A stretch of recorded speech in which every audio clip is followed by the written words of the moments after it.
بلوچستان کے شہر دالبندین سے ہمارے گدروشیا پوائنٹ کے نمائندہ محمد بخش بلوچ کی رپورٹ کے مطابق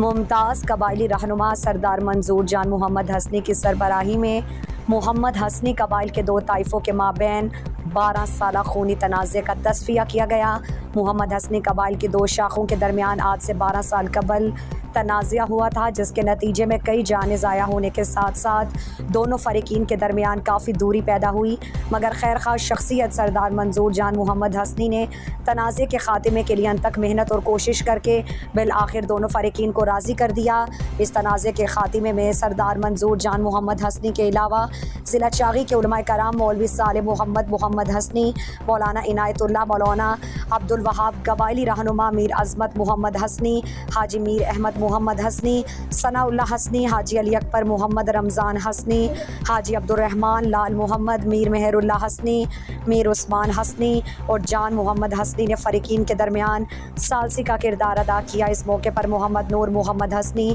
اور پارا دین محمد حسنی سمیت قبائلی معتبرین اور نوجوانوں کی بڑی تعداد موجود تھی اور چیتر کے مدرسے میں دونوں فریقین کے درمیان رضامندی کرا کے دونوں فریقین کو بغل گیر کیا گیا۔ مزید دلچسپ معلومات اور خبروں سے آگاہ ہونے کے لیے Gedrosia point Facebook page, Instagram, Twitter کو فالو اور یوٹیوب چینل کو سبسکرائب کریں۔ بیل آئیکن بٹن دبانا نہ بھولیں۔